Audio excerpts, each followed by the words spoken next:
Hi friends, நான் ஒரு கேட்சுக்காக தான் இந்த தலைப்பையே மேக் பண்ணேன். அதாவது பார்த்தீங்கன்னா, பேப்ளேட் சீரிஸை பொறுத்தவரை வில்லன்கள்னு சொல்லிட்டு யாரையுமே நம்ம சொல்ல முடியாது.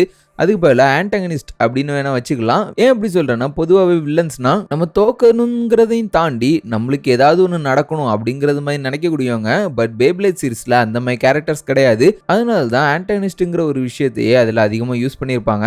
நானும் ஒரு கேட்சுக்காக தான் வில்லனை யூஸ் பண்ணேன். பொதுவாகவே மற்ற சீரிஸை பொறுத்தவரை ஆன்டகனிஸ்டுக்கு அந்த அளவுக்கு பேர் இருக்காது. பட் பேப்ளேட் சீரிஸை பொறுத்தவரை ஆன்டகனிஸ்ட்டை தான் பவர்ஃபுல்லாகவே காமிச்சிருப்பாங்கன்னு சொல்லலாம். அதுலேயும் குறிப்பாக இன்னைக்கு நம்ம பார்க்க போற பஸ்ட் சீரிஸோட டாப் 5 ஆன்டகனிஸ்ட் ரொம்பவே அதிகமா இடம் பிடிச்சிருக்காங்க. சில பேர் ஹீரோக்களை தாண்டியும் அந்த சீரிஸ்ல பெருசா பேசப்பட்டவங்க. அந்த லிஸ்ட் என்னன்னு சொல்லி பாக்குறதுக்கு முன்னாடி உங்களோட லிஸ்ட்டை சீக்கிரமா கமெண்ட் பாக்ஸ்ல சொல்லுங்க. இன்ட்ரோ முடியறதுக்குள்ள எண்ட் ஆஃப் த வீடியோல உங்க லிஸ்ட்டும் என்னோட லிஸ்ட்டும் சேமா இருக்கும்னு சொல்லிட்டு மேட்ச் பண்ணி பார்ப்போம். நான் உங்க கிஷோர், நீங்க பார்த்துட்டு இருக்கிறது கிஷோர் பிளேயரும். சேனலுக்கு நியூ கமரா வந்திருந்தீங்கன்னா ரெட் கலர் சப்ஸ்கிரைப் பட்டனை பிரஸ் பண்ணி நம்ம சேனலை சப்ஸ்கிரைப் பண்ணிக்கோங்க.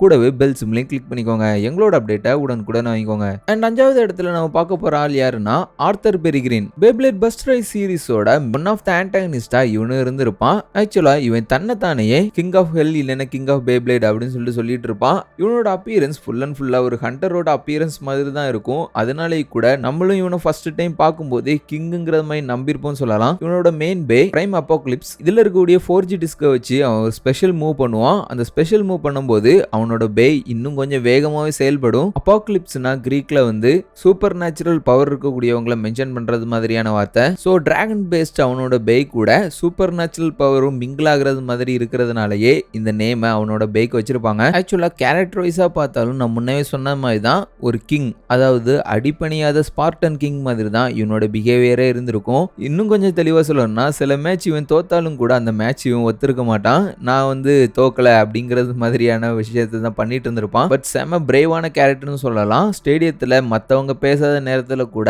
பயங்கரமா எழுந்திச்சு பேசுறதுக்கு சக்தி இவன்ட்ட இருக்குது. ஒரு ஆன்டகனிஸ்டுக்கு அது ஒரு முக்கியமான விஷயம் சொல்லிட்டு நான் நினைக்கிறேன். அப்போக்லிப்ஸை இவனை தவிர வேறு சில கேரக்டர்ஸும் யூஸ் பண்ணியிருக்காங்க சீரிஸ்ல. இருந்தாலும் அவங்கள விடையும் இவன் தான் திறமையாவே ஹேண்டில் பண்ணியிருப்பான். டெல்டா சகுரோவை டிஃபீட் பண்ண முதல் ஆளாவும் இவன் தான் சீரிஸ்ல அமைஞ்சிருப்பான். அது மட்டும் இல்லாம டார்க் டர்போ யூஸ் பண்ண முதல் ஆளாவும் இவன் தான் அமைஞ்சிருப்பான். அப்புறமா சீரிஸ்ல பேய்க்கு அப்புறமா டார்க் பவர் அடைஞ்ச ஆளா இவன் தான் இருந்திருப்பான். இவன் இந்த டார்க் பவரை வச்சு நிறைய மூவ்ஸ் பண்ணுவான்னு சொல்லலாம். அதுல குறிப்பிட்ட மூவ் தான் டார்க் ஃபிளக்ஸ். இந்த பவரை ஹைப்பர் ஃபிளக்ஸுக்கு ஈக்குவல்னு கூட சொல்லலாம். இதை தவிர்த்தும் omega blast, final blast, prime reboot மாதிரியான மூவ்ஸை இவன் அடிக்கடி யூஸ் பண்ணியிருப்பான். நாலாவதா பார்க்க போற பேப்ளேட் வில்லன் யாருன்னா பேப்ளேட் பஸ்ட் சர்ஜோட மெயின் வில்லனான லேன் வால்கலா தான். இவனோட பேய சீரிஸ்ல வெக்ஸ் லூசியஸ் மோஃபியஸை காமிச்சிருப்பாங்க. அதுக்கப்புறமா ஒரு சில டிஃபீட்டுக்கு அப்புறம் லூசியஸ் என்பிங்கர்னு சொல்லிட்டு ஒரு பேயை யூஸ் பண்ணியிருப்பான். லேனை சர்ஜ் சீரிஸோட ஒன் ஆஃப் த பேடாஸ் கேரக்டர்னு கூட சொல்லலாம். இவன் வகை இல்லாம அடிச்ச பிளேட்ஸ் எல்லாமே உடஞ்சு சுக்குநூறா பரவி இருக்கு. போட்டின்னு வந்தா இவனோட ஃபிளேர் மோட் பயங்கரமா ஆக்டிவேட் ஆயிருன்னு சொல்லலாம். ஆனா அதே இது பேட்டில் கிரவுண்டுக்கு வெளியே பார்த்தீங்கன்னா செம காமான கேரக்டர் மாதிரி தான் காணிச்சிருப்பாங்க.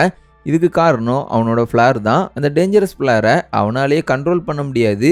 அந்த ஒரு காரணத்தினால தான் அவுட் சைட் ரிங்ல ரொம்பவே காமான ஆள் மாதிரி காணிச்சிருப்பான் தன்னைத்தானே.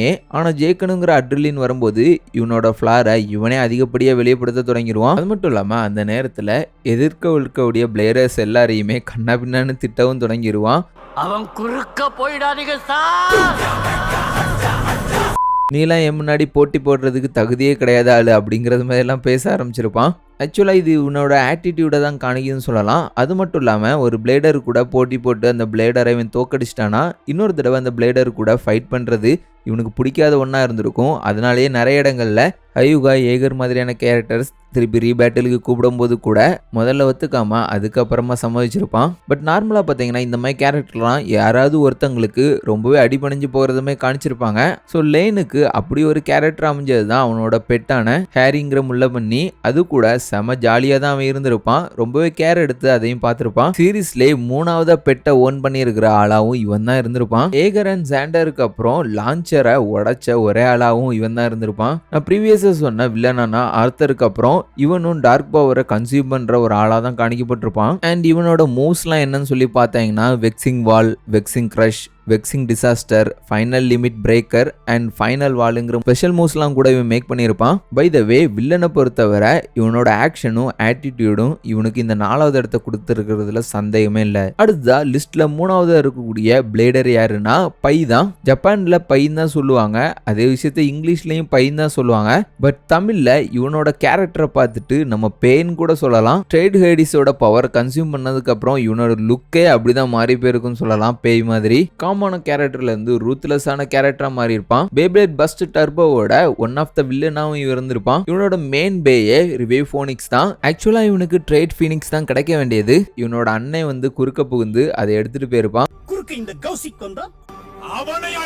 லேட்டரா அவனே டிஃபீட் பண்ணி அவனோட பேயை ட்ரேட் ஃபீனிக்ஸா மாத்திருப்பான். இவனும் இவனோட அண்ணனும் ஒரு பெரிய பணக்கார குடும்பத்துல இருந்து வந்தவங்க. ஸோ ரொம்பவே காம் அண்ட் ஜென்டலா தான் இவன் ஃபர்ஸ்ட் காணிக்கப்பட்டிருப்பான். அண்ட் அதே நேரத்தில் சினிமாலெல்லாம் பார்த்தீங்கன்னா இந்த மாதிரி கொஞ்சம் மணி இருக்கக்கூடியவங்க என்னதான் ஜென்டலா இருந்தாலும் உள்ள வன்மத்தை வச்சுட்டு ஹீரோ ஜெயிக்கும் போது அதை வெளியே காணிப்பாங்க. அந்த மாதிரி ஒரு ஆளா தான் இவனையும் காணிச்சிருப்பாங்க. லேட்டரா தான் இவனோட அக்ரெசிவ் எந்த லெவல்ல இருக்கும் அப்படின்னு சொல்லிட்டு மற்ற எல்லாருக்குமே தெரிய வந்திருக்கும். அந்த விஷயங்கள் இவனை ஒரு நல்ல ஒரு ஆன்டகனிஸ்டா மாத்திருக்குன்னு கூட சொல்லலாம். இவனால பேயை உடைக்காம விட முடியும், ஆனா அவன் அதை விரும்ப மாட்டான். நான் நினைச்சா பண்ணலாம், ஆனா பண்ண மாட்டேன். எந்த ஒரு பேயுமே டெஸ்ட்ராய் பண்றது தான் அவனோட உள்நோக்கமாவே இருந்திருக்கும். பஸ்ட் சீரீஸ்ல மட்டும் கிட்டத்தட்ட 5 பேஸை இவன் டெஸ்ட்ராய் பண்ணியிருப்பான். மேலும் அவனோட பேல இருக்கக்கூடிய ஃபீனிக்ஸுக்கும் அவனுக்கும் இருந்த கனெக்ஷனை வச்சு இவனை லார்ட் ஆஃப் டிஸ்ட்ரக்ஷன் அப்படிங்கறது மாதிரி மென்ஷன் பண்ணியிருப்பாங்க. இவனை பார்க்கறதுக்கு எவ்வளவு ஜென்டலா இருந்தாலும் இவனோட கண்ணை வச்சு நிறைய பேர் பயந்துருவாங்க. அதே மாதிரி தான் அவனோட அண்ணனுக்கு இருந்திருக்கும். இதை ஹெட்ரோக்ரோமியா இரிடியம் அப்படின்னு சொல்லிட்டு சீரீஸ்ல மென்ஷன் பண்ணியிருப்பாங்க. அதாவது 2 டிஃப்ரெண்ட் கலர் ஐஸ் இருக்கக்கூடியவங்களை அப்படி மென்ஷன் பண்ணுவாங்களாம். Break, double reed cannon, driving reed cannon crush, கடைசியா ஃபைனல் ரீட் இம்பாக்ட் மாதிரியான நிறைய ஸ்பெஷல் மூவ்ஸை இவன் யூஸ் பண்ணியிருப்பான். அடுத்த லிஸ்ட்ல 2வது இடத்தை பிடிச்சிருக்கிற அந்த பேப்ளேட் ஆன்டாகனிஸ்ட் யாருன்னா எனக்கு ரொம்ப பிடிச்ச ஷூக்கர்னே தான். ப்ரோட்டனிஸ்டுக்கு ஃப்ரெண்டா இருந்து அவனுக்கே டீச்சிங்லாம் சொல்லி கொடுத்து அதுக்கப்புறம் கெட்டவனாகி திரும்பி நல்லவனாகி அதுக்கப்புறமா ப்ரோட்டனிஸ்ட் தாண்டியும் இவன் ஒர்க் பண்ணியிருக்கிறான் சீரீஸ்ல. இவனோட கேரக்டர் டெவலப்மெண்ட்டுக்கான ஸ்பேஸ் சீரீஸ்ல அதிகமாகவே கொடுக்கப்பட்டிருக்கும் சொல்லலாம். அதுல ஒரு இடம் தான் ரெட் ஐயா இவன் மாறுறது. ஃப்ரீடிலா ஹொய்யாகிட்ட இவன் தோத்ததுக்கு அப்புறமா ரெட் ஐயா மாற தொடங்குவான். ஆனா அந்த ரெட் ஐயா இவன் தான் இருக்கான்னு சொல்லிட்டு முதல்ல சீரீஸ்ல மென்ஷனே பண்ணியிருக்க மாட்டான்.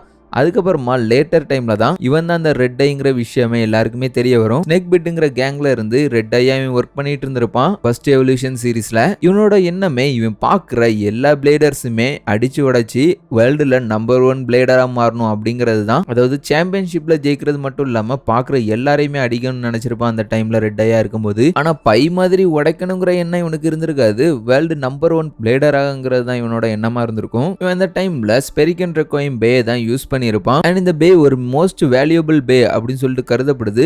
இவனோட ஸ்பெரிகன் பே மட்டும்தான் இதுவரை தொலைஞ்சு போனதும் இல்ல, டெஸ்ட்ராயும் ஆனது இல்ல அப்படின்னு சொல்லிட்டு சீரீஸ்ல சொல்லியிருக்காங்க. லெஜெண்ட் ஸ்பெரிகனோட அவதார கொண்ட இந்த பேயை யூஸ் பண்ணி Shu Kurenai requiem whip and requiem ஸ்பின்னுங்கிற 2 ஸ்பெஷல் மூவ் மேக் பண்ணியிருப்பான். கடைசியா லிஸ்ட்ல ஃபர்ஸ்ட் பிளேஸ் பிடிச்சிருக்கிற அந்த பிளேடர் யாருன்னா லூயிஸ் சிரோசாகி தான். பேப்ளேட் பஸ்ட் சீசனோட முதல் மற்றும் மெயின் ஆன்டாகனிஸ்டா இவன் தான் இருக்கிறான். இவனோட பவரை காட்டுறதுக்காகவே 5 சாம்பியன்ஷிப் பேட்டில்ஸை ஒரே ரோல வின் பண்றதுமே காணிச்சிருப்பாங்க. அது மட்டும் இல்லாம லீடிங் கேரக்டரான வால்டாயையும் ஷூக்கர்னையும் கூட இவன் டிஃபீட் பண்றது மாதிரி பங்கமா போர்ட்ரேட் பண்ணி இவனோட பவரையும் ஹைப்பையும் வேற லெவல்ல ஏத்தி விட்டுருப்பாங்க. சுப்ரீம் 4 டீம்ல ஃபர்ஸ்ட் ஆளாவும் பிக் 5 டீம்ல செகண்ட் ஆளாவும் இவனை ப்ரொஜெக்ட் பண்ணிருப்பாங்க. மொதல் சீசன்ல தொடங்கி first turbo, first surge and first quad drive வரை இவனோட பயனை நீண்டுகிட்டே போகுதுன்னு சொல்லலாம். இவனோட அப்பீரன்ஸ்ல இவனோட முடிய பாக்குறதுக்கு பயங்கரமா இருந்திருக்கும். அதுவே இவன் ஒரு வில்லங்கிறத தெளிவா எடுத்து காணிக்கிற மாதிரி இருந்திருக்கும்னு சொல்லலாம். ஆனா அந்த முடியை தவிர மற்ற விஷயங்கள்லாம் பார்க்கும்போதும் சரி, இவனோட ஒயிட் கலரை வச்சு பார்க்கும்போதும் சரி, இவன் ஒரு குழந்தை பையன் அப்படிங்கிற மாதிரி தான் யோசிச்சிருப்போம். ஆனா சீரீஸ்ல அவனோட பர்சனாலிட்டி பயங்கர டெரரா இருந்திருக்கும்னு சொல்லலாம். இவன் ஒரு சாடிஸ்ட் மாதிரி கூட சில நேரங்கள்ல பிஹேவ் பண்ணியிருப்பான். ஒரு பக்கா வில்லன் மெட்டீரியலா இருந்திருப்பான்னு சொல்லலாம். செம அக்ரெசிவாவும் இருந்திருப்பான். அதே நேரம் எடுத்த விஷயத்த கரெக்டா முடிக்கணுங்கிறதுலயும் கன்னிங்கா இருந்திருப்பான். சில நேரங்கள்ல ஆப்பனன்ட் பெய்ய தவிரையும் ஆப்பனண்டையே காயப்படுத்த நினைச்சிருப்பான். அப்படி ஒரு சமயத்துல தான் ரெட் ஐயோட மாஸ்க உடைச்சு அந்த ரெட் ஐக்குள்ள இருக்கக்கூடியது ஷூக்கர்னேங்கிற விஷயத்தையே வெளியே கொண்டு வந்திருப்பான். அது இன்டென்ஸாவும் செஞ்சிருப்பான்னு சொல்லலாம். ஏன்னா அவனுக்கு முதல்ல இருந்தே டவுட்டும் இருந்திருக்கும். வால்டா இருந்தாலும் சரி, ஏகரா இருந்தாலும் சரி, இவன் எல்லாரையுமே ஒரே லெவல்ல தான் ட்ரீட் பண்ணியிருப்பான். இவன் தான் பெஸ்ட்ங்கிறது மாதிரி அவன் மனசுக்குள்ளேயே நினைச்சுக்கிட்டு ஒரு பெஸ்ட்டான வில்லனா பஸ்ட் சீரிஸ்ல போர்ட்ரேட் பண்ணப்பட்டதுனாலேயே லூயியை ஃபர்ஸ்ட் பிளேஸ்ல வைக்கணும் அப்படின்னு சொல்லிட்டு எனக்கு தோணுச்சு. ஆக்சுவலா பஸ்ட் சீரிஸை பொறுத்தவரை இது என்னோட லிஸ்ட் தான். உங்களோட லிஸ்ட்டை மறக்காம கீழே கமெண்ட் பாக்ஸ்ல ஆல்ரெடி எழுதியிருப்பீங்கன்னு நினைக்கிறேன். உங்களோட லிஸ்ட்டும் இதுவும் எந்த அளவுக்கு மேட்ச் ஆயிருக்குது அதை பத்தியும் கீழே உங்களோட கமெண்ட்லேயே சொல்லுங்க. இந்த வீடியோ பிடிச்சிருந்துச்சுன்னா லைக் பண்ணிட்டு உங்க பேப்ளேட் பார்க்கக்கூடிய ஃப்ரெண்ட்ஸுக்கு ஷேர் பண்ணி நம்ம சேனலை பத்தி சொல்லுங்க. அப்பதான் இன்னும் நிறைய பேப்ளேட் வீடியோ போடணும்னு சொல்லிட்டு எனக்கு தாட்ஸ் வரும். நான் உங்களை வேற வீடியோல மீட் பண்றேன். பீஸ்.